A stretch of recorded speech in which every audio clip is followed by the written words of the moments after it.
Assalamualaikum warahmatullahi wabarakatuh.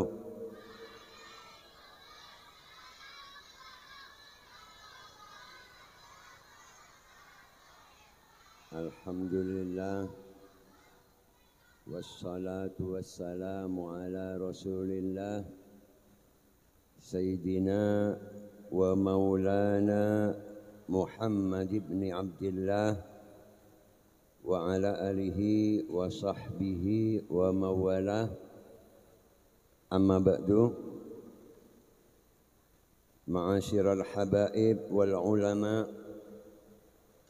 wa ala al-akhas li hadratil habib Hasan al-Kaf, hadratul habib Ja'far, Hadratul Habib Bakir. Mestinya Habib Bakir disebut belakangan karena belum punya istri. Hadratul Habib Salim beserta segenap para syarifah, para habaib yang semuanya saya hormati, saya cintai dan saya banggakan.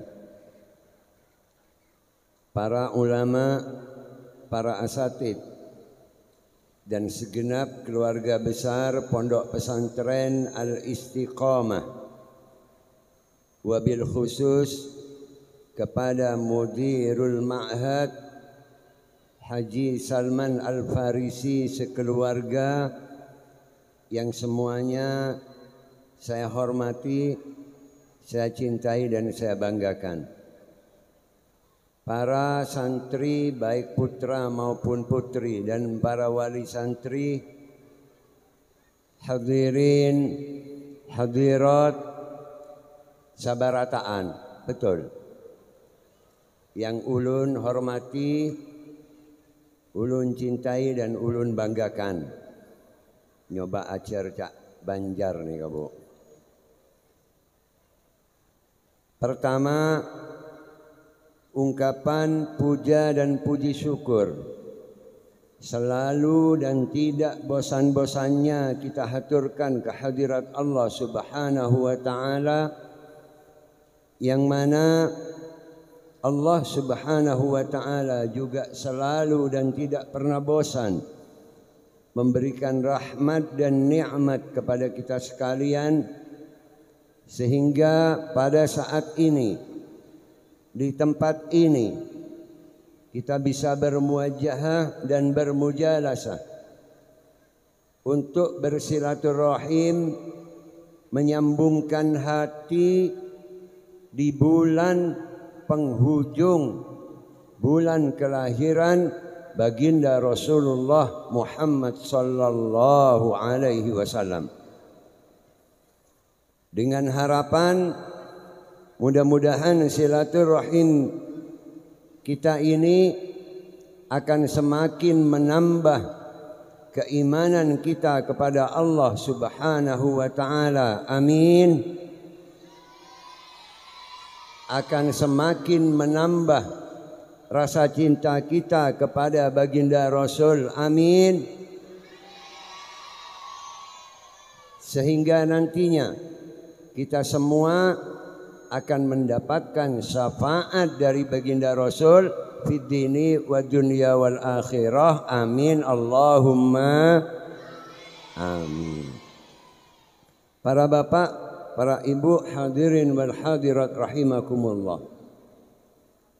Dalam kesempatan ini saya ingin mengungkapkan rasa bangga, rasa haru dan rasa bahagia bahwa setelah sekian lama saya tidak menginjakkan kaki di Pondok Pesantren Al-Istiqamah ini.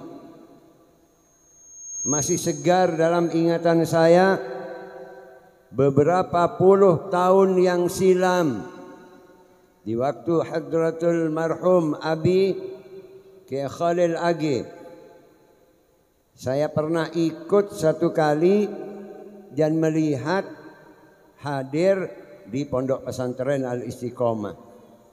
Itu terjadi sudah puluhan tahun yang lalu. Namun dari perkembangan waktu, perjalanan waktu, pesantren Al-Istiqomah menunjukkan bahwa memang benar-benar istiqomah, dan mudah-mudahan pesantren ini akan tetap istiqomah ila yaumil qiyamah. Amin Allahumma amin. Alhamdulillah. Oleh karena itu, izinkan saya memberikan beberapa hal di dalam acara peringatan Maulid Nabi besar Muhammad sallallahu alaihi wasallam kali ini. Saya ingin menyampaikan firman Allah Subhanahu wa taala. Dalam sebuah ayat Allah mengatakan, A'udzu billahi minasyaitonir rajim, wa ma arsalnaka illa rahmatan lil alamin. Shadaqallahul azim. Cukup pendek pernyataan dari Allah ini.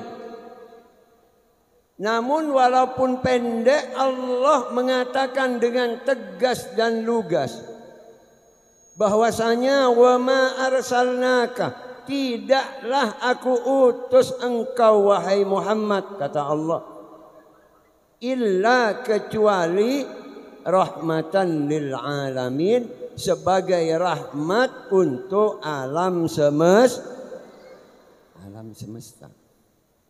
Sebagai rahmat bukan hanya untuk kalangan penduduk Mekah atau Madinah saja.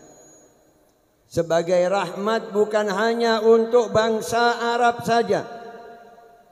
Sebagai rahmat bahkan bukan hanya untuk kalangan manusia saja, tapi bahkan makhluk jin pun, dan bahkan makhluk-makhluk yang tidak bernyawa sekalipun, seluruhnya mendapatkan rahmat dari kelahiran dan diutusnya baginda Rasulullah Muhammad sallallahu alaihi wasallam.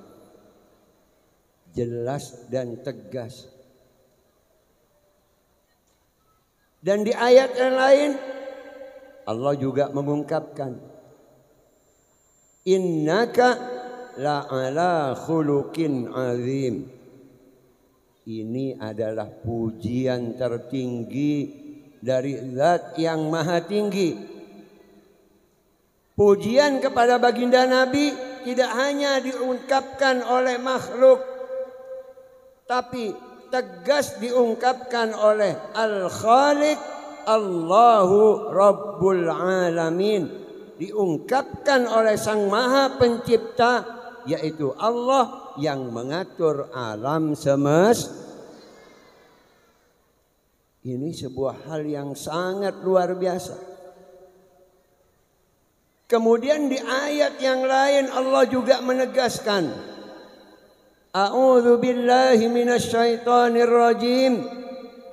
Qul, katakanlah wahai Muhammad. Ini adalah amar. Ini adalah perintah. Qul, katakanlah wahai Muhammad, bi fadlillahi wa bi rahmatihi, dengan fadl dari Allah, dengan keutamaan dari Allah, wa bi rahmatihi, dan dengan rahmat dari Allah.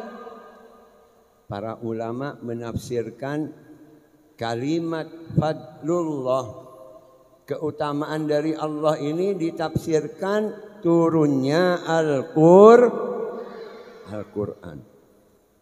Kemudian kalimat wa bi rahmatihi, rahmat Allah ini jelas tafsirannya adalah lahir dan diutusnya baginda Rasulullah Muhammad sallallahu alaihi wasallam. Maka dengan kata lain, kelanjutan dari ayat ini, fabidzalika, maka dengan dua hal tersebut, Al-Quran dan lahir serta diutusnya baginda Nabi, falyafrahu hendaklah kalian semua bergembira. Jelas Pak? Jelas Bu? Falyafrahu, ini adalah kalimat perintah, kalimat amar. Allah menyuruh kita semua bergembira atas lahir dan diutusnya baginda Rasulullah Muhammad sallallahu alaihi wasallam. Ini adalah perintah dan ini di Al-Qur'an. Sehingga kalau masih ada yang mempertanyakan memperingati Maulid Nabi ini adalah perkara bid'ah, tidak ada dasarnya, tidak ada dalilnya. Memang sebenarnya walaupun misal pun tidak ada dalil yang menunjukkan tentang perintah untuk memperingati Maulid Nabi, misalnya tidak ada dalil pun, maka sebenarnya cukup bagi kita tanpa memerlukan dalil untuk menampakkan rasa cinta, rasa gembira terhadap lahir dan diutusnya baginda Rasulullah Muhammad sallallahu alaihi wasallam. Paham Pak? Paham Bu?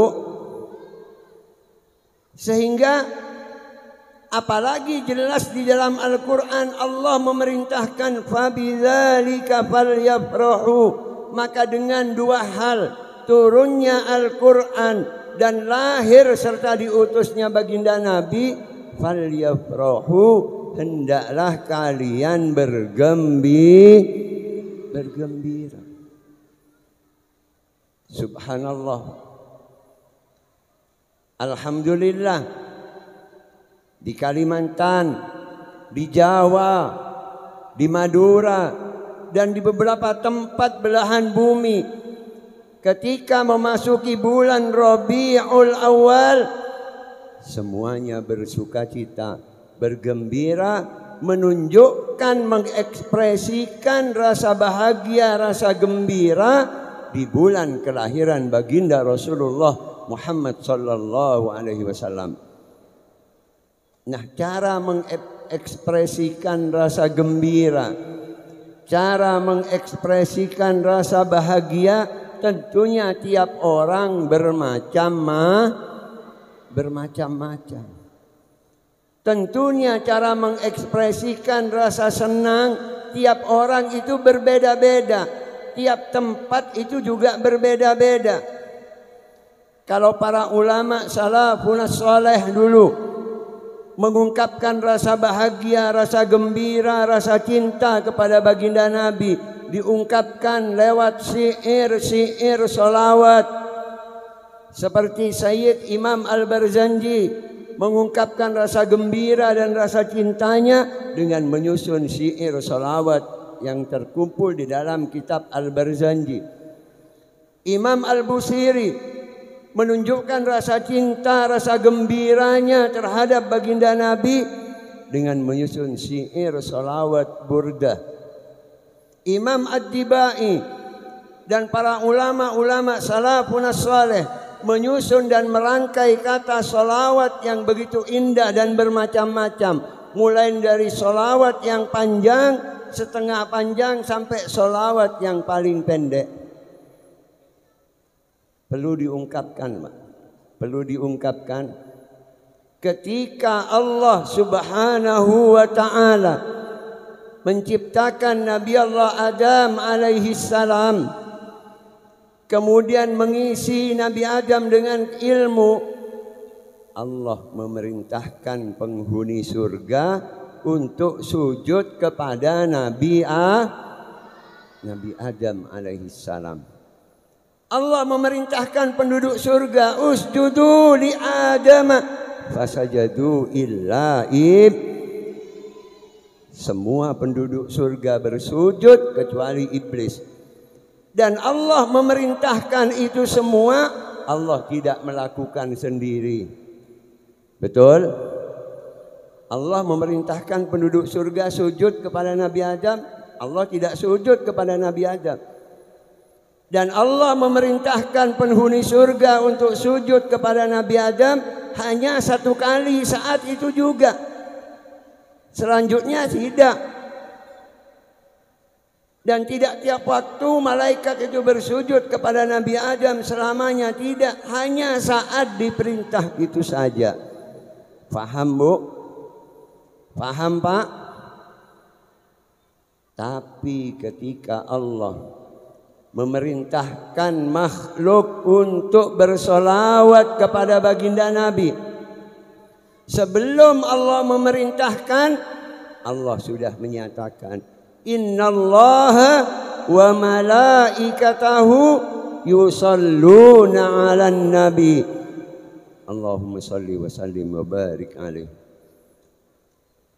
Allah menyatakan bahwa Allah beserta para malaikat membacakan sholawat kepada baginda Nabi. Baru Allah mengatakan, ya ayyuhalladzina amanu sallu alaihi wa sallimu taslima. Allah terlebih dahulu memulai, Allah terlebih dahulu melakukan membaca sholawat diiringi para malaikat. Baru Allah memerintahkan, hai orang-orang yang memang beriman, bacalah salawat kepada baginda Nabi Muhammad sallallahu alaihi wasallam.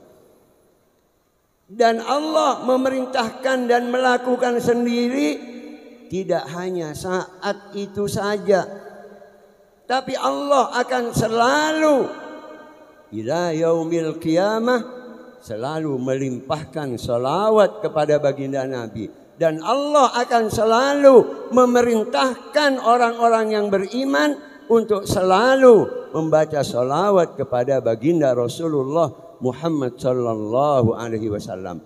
Tidak hanya di saat Allah memerintah itu saja, tapi selamanya ila yaumil qiyamah. Luar biasa. Luar biasa penghormatan Allah kepada makhluk terkasihnya, makhluk tercintanya, yaitu baginda Rasulullah Muhammad sallallahu alaihi wasallam. Kita juga baca dalam sejarah Nabi Allah Musa alaihi salam. Nabi Musa ini adalah salah satu dari nabi dan utusan Allah yang mendapat gelar Kalimullah. Kalimullah ini yang bisa berbicara langsung kepada Allah Subhanahu wa ta'ala. Jadi ketika Nabi Musa ini ada perlu sama Allah, tidak melalui malaikat Jibril, Nabi Musa bisa langsung bicara dengan Allah di atas gunung Tursina. Subhanallah, Pak. Diceritakan suatu ketika datang kepada Nabi Musa ini iblis. Iblis datang bertamu ke rumahnya Nabi Musa alaihi salam. Kaget Nabi Musa, Pak. Cak maturna tungaren iblis rentar kengkok, beda apa? Nabi Musa bertanya, ada apa iblis kamu kok berkunjung ke gubuk saya, ke rumah saya? Iblis menjawab, Musa, saya punya kepentingan yang besar. Saya punya kepentingan yang mendesak. Apa itu kiranya wahai iblis? Kata Nabi Musa. Iblis berkata, Musa, saya minta tolong kepada engkau Musa, karena engkau makhluk yang bisa bicara langsung kepada Allah tanpa perantaraan malaikat. Maka saya minta tolong kepada engkau Musa untuk disampaikan kepada Allah bahwa saya ingin bertaubat kembali kepada Allah Subhanahu wa ta'ala. Nabi Musa kaget, Bu. Waduh, ini berita heboh ini. Seandainya saat itu ada media sosial, YouTube, Instagram, dan sudah menjadi trending topik ini berita ini. Iblis mau bertobat. Maka Nabi Musa dengan hati yang gembira, dengan hati yang senang mengatakan kepada iblis, "Oke iblis, kamu tunggu di sini sebentar. Saya akan langsung naik ke Gunung Tursina dan matur kepada Allah untuk menyampaikan pesanmu dan keinginanmu untuk bertobat kepada Allah ini." Maka Nabi Musa tidak hanya berjalan naik ke atas gunung, tapi berlari, ingin segera sampai dan ingin segera matur menyampaikan perihal iblis yang mau tobat ini. Luar biasa, Bu. Ketika nyampai di atas Gunung Tursina, Nabi Musa bermunajat kepada Allah, "Ya Rabb, wahai Allah, makhlukmu yang sangat terkutuk yang bernama iblis minta tolong kepada saya untuk menyampaikan kepada engkau wahai Allah bahwa iblis ingin bertobat kembali kepada engkau ya Allah." Katanya Nabi Musa. Dan saat itu juga Allah langsung menjawab ungkapan dari Nabi Musa ini dengan jawaban, "Musa, saya akan terima tobatnya iblis itu. Sampaikan kepada iblis saya akan terima tobatnya dan saya akan hapus seluruh kesalahannya. Namun dengan satu syarat." Nabi Musa bertanya, "Apa syaratnya ya Allah?" Allah menjawab, "Sampaikan ke iblis, cari kuburannya Adam." Iblis suruh sujud di atas kuburannya Adam. Maka kalau iblis mau sujud di atas kuburannya Adam, akan saya ampuni dosa-dosanya dan akan saya kembalikan kelak masuk surga. Nabi Musa berkata, "Alhamdulillah, ternyata tidak repot, cuma bersujud saja. Dikirain harus apa sampai 1000 tahun. Esangku baca istighfar sampai 1.000.000 tahun.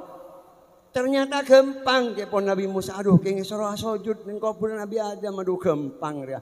Berkah Nabi Musa turun dari Gunung Tursina. Berlari Nabi Musa turun dari Gunung Tursina untuk ingin cepat-cepat menyampaikan kabar gembira ini kepada iblis. Dan begitu sampai di rumahnya, iblis pun menyambut di depan rumahnya. Sudah tidak sabar ingin mendengar jawaban dari Allah. "Bagaimana Musa hasil percakapan engkau dengan Allah?" Nabi Musa menjawab, "Kabar baik iblis." "Kabar baik bagaimana? Apakah tobat saya Allah berkenan untuk menerima?" "Iya," kata Nabi Musa. "Allah akan menerima taubat kamu, tapi ada syarat dan syaratnya ini sangat gampang iblis." "Apa itu Musa syaratnya?" kata iblis. "Engkau disuruh mencari kuburannya Nabi Adam alaihissalam. Kemudian Allah perintahkan engkau bersujud di kuburannya Nabi Adam. Maka Allah akan mengampuni dosa-dosamu yang dahulu dan akan mengembalikan kamu ke surga." Iblis yang saat mendengar omongan Nabi Musa itu dalam keadaan duduk di emperannya rumah Nabi Musa, mendengar ungkapan Nabi Musa seperti itu, iblis langsung berdiri dengan mata melotot, dengan mata yang memerah dan menjawab, "Musa, di waktu Adam dulu hidup, saya disuruh bersujud oleh Allah, saya tidak mau. Apalagi sekarang Adam sudah jadi tanah, saya disuruh sujud. No way," kata iblis. "Tidak akan, saya akan pernah sujud kepada Nabi Adam. Biarlah kalau memang itu syaratnya, saya tidak mau bertobat kepada Allah Subhanahu wa ta'ala." Luar biasa, Pak. Bencinya iblis ini kepada makhluk yang bernama manusia. bencinya iblis ini kepada Bani Adam, anak keturunan cucu Nabi Adam. Memang musuh bebuyutan ini. Namun hikmah yang mau saya ungkap bukan itu. Hikmahnya adalah Nabi Musa bisa bicara langsung dengan Allah. Sehingga suatu ketika Nabi Musa ini kembali menghadap Allah dan berbicara kepada Allah, memohon kepada Allah, ya Rabb, wahai Tuhanku, wahai Allah Sang Maha Pencipta, izinkan saya untuk bisa melihat Engkau ya Allah, kata Nabi Musa.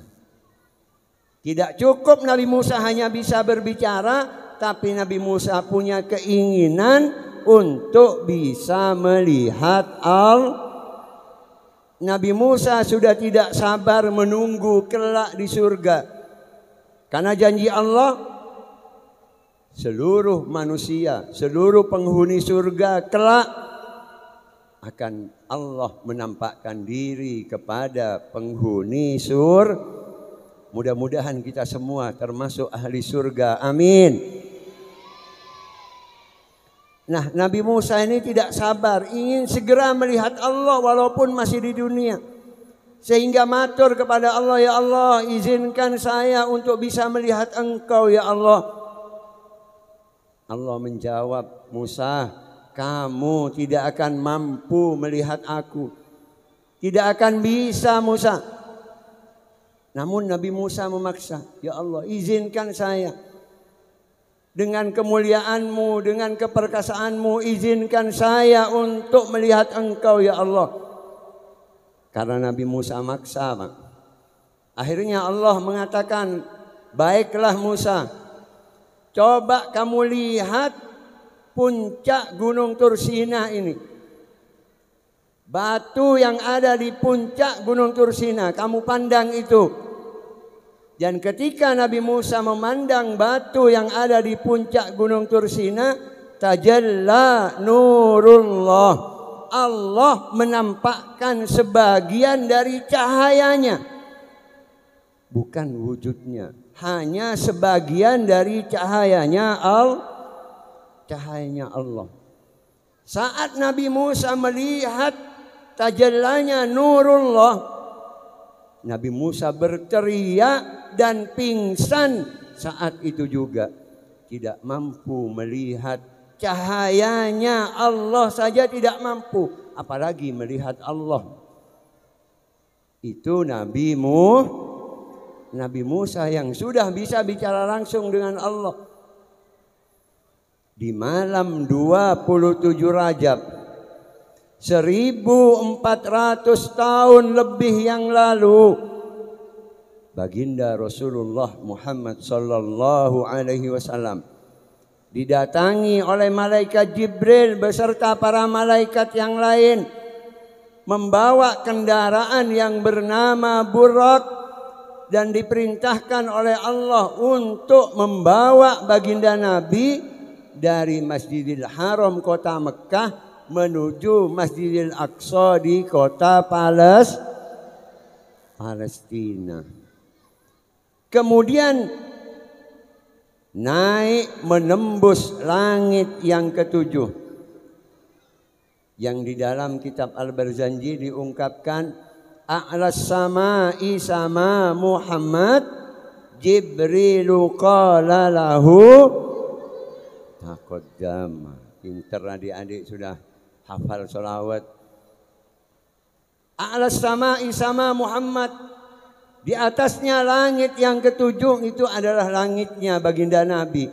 Malaikat Jibril berkata, saya tidak mampu menembus langit yang ketujuh ini wahai baginda Nabi. Jibrilu qala lahu taqaddam, dipersilahkan engkau untuk bertemu dengan Allahu Rabbul Alamin. Baginda Nabi bertemu dengan Allah langsung dan menerima perintah salat 5 waktu langsung dari Allah Rabbul Alamin. Berarti pertanyaannya, Apakah baginda Nabi itu bertemu Allah dan melihat Allah? Jawabannya iya. Namun cukup hanya sampai di situ pertanyaannya, jangan dilanjutkan kata para ulama. Kalau dilanjutkan berbahaya. Lalu kalau bertemu berarti baginda Nabi melihat Allah. Berarti baginda Nabi ketemu dengan Allah, berarti Allah ini mempunyai tempat. Berarti Allah ini mempunyai bentuk dan semacamnya dan semacamnya. Pertanyaan seperti ini tidak boleh kata ulama. Namun kita wajib iman, wajib yakin, wajib percaya bahwa di malam Mi'raj baginda Nabi bertemu langsung dengan Allah Subhanahu wa ta'ala. Di mana tempatnya? Ya tidak bisa dibahas Pak, karena memang Allah ini tidak punya tempat. Kalau dikatakan baginda Nabi naik ke atas untuk bertemu Allah, berarti Allah itu ada di atas, betul? Padahal tidak. Allah itu tidak ada di atas, tidak ada di bawah, tidak ada di barat, tidak ada di timur, tidak ada memakan tempat sama sekali. Allah itu tidak bertempat dan tidak berwaktu. Wal awwal wal akhir, wal zahir wal batin. Allah itu ada. Itu saja cukup. Paham, Pak? Apalagi di dalam alamnya Allah. Di alam malakut saja kita tidak mampu menjangkaunya. Apalagi di alam malakut. Alam di luarnya bumi saja. Ini sudah tidak ada arah, tidak ada waktu, Pak. Bagaimana? Waktu ini kan patokannya matahari, betul? Oh, matahari terbit itu namanya pagi, betul? Oh, matahari ada di atas kepala itu berarti siang, ha?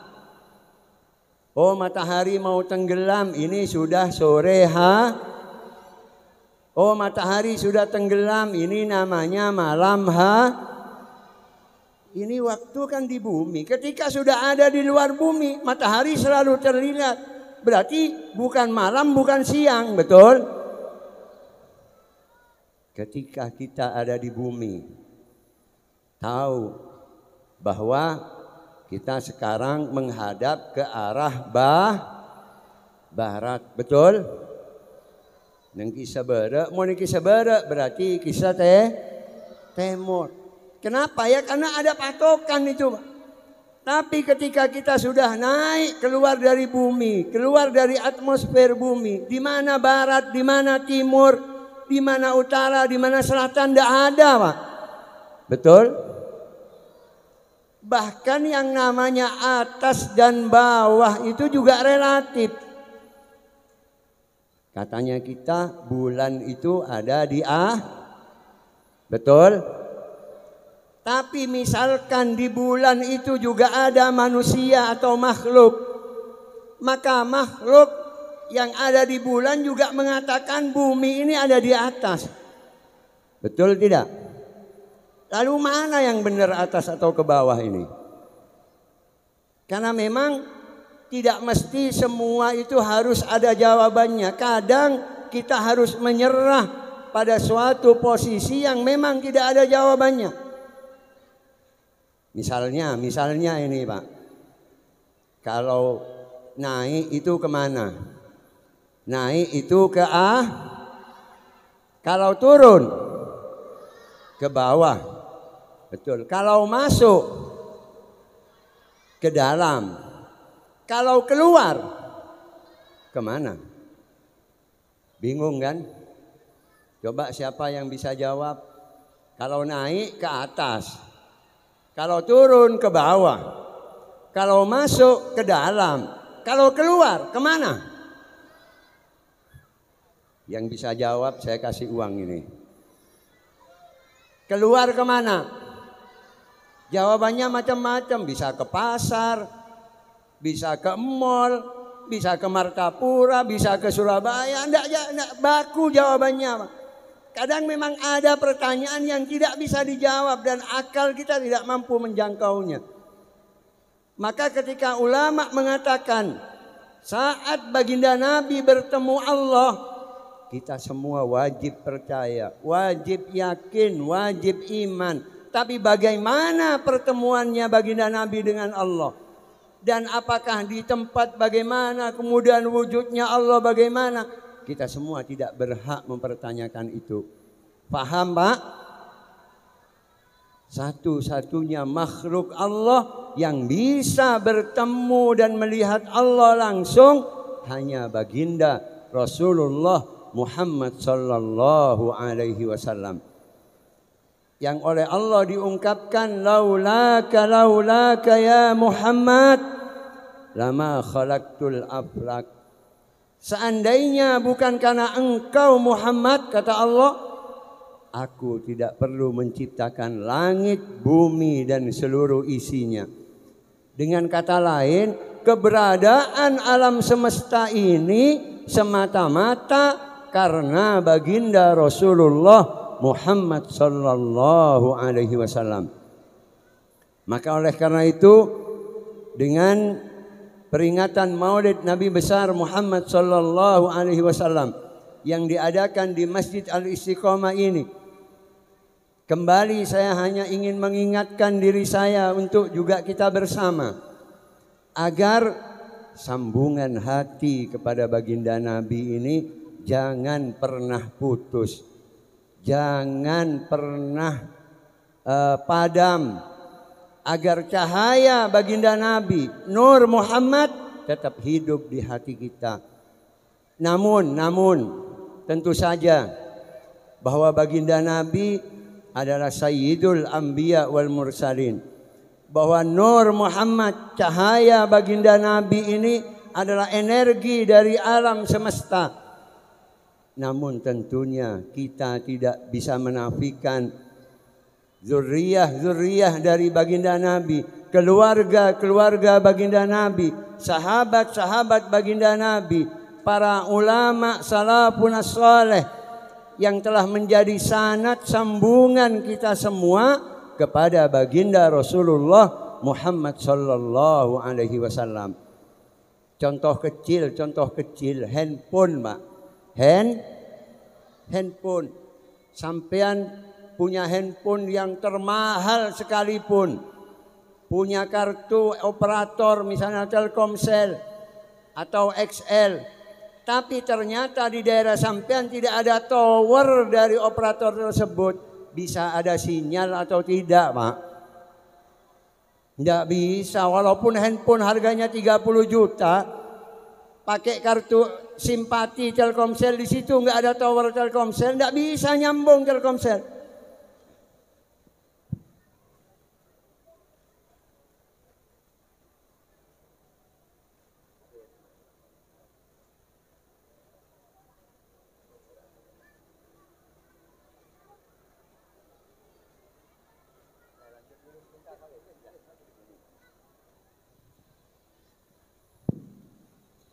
Saya lanjutkan sebentar.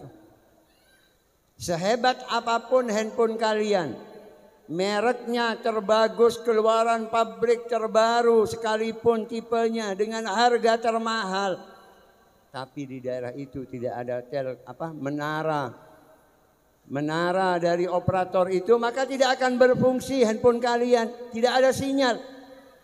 Demikian juga Nur Muhammad, energi dari baginda Nabi bisa sampai kepada kita karena ada zuriyah, para keturunan keluarga baginda Nabi, karena ada para ulama, para guru-guru kita yang memang itu semua adalah diungkap oleh baginda Nabi sebagai pewaris dari baginda Nabi.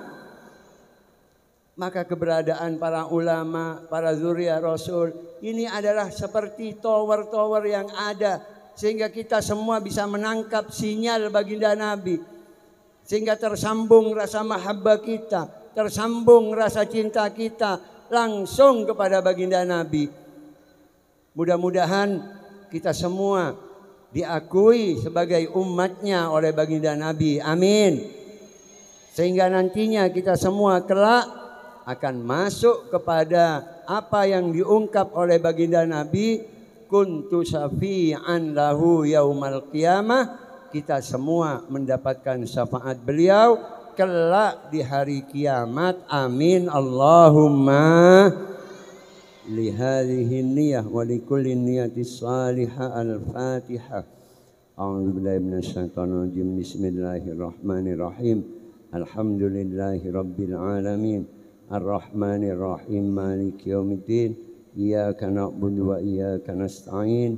Ihdinas siratal mustaqim. Siratal ladzina an'amta 'alaihim ghairil maghdubi 'alaihim waladdallin. Amin. Hadirin wal hadirat rahimakumullah, demikian yang bisa saya sampaikan. Apabila ada kesalahan, kekurangan dan kekhilafan, saya mohon maaf yang tiada terhingga. Walaupun sedikit, mudah-mudahan bisa membuka wawasan kita bersama dan menjadi ilmu yang manfaat dan barokah. Amin Allahumma. Wa akhiran wallahul muwaffiq ila aqwamit thoriq. Assalamualaikum warahmatullahi wabarakatuh.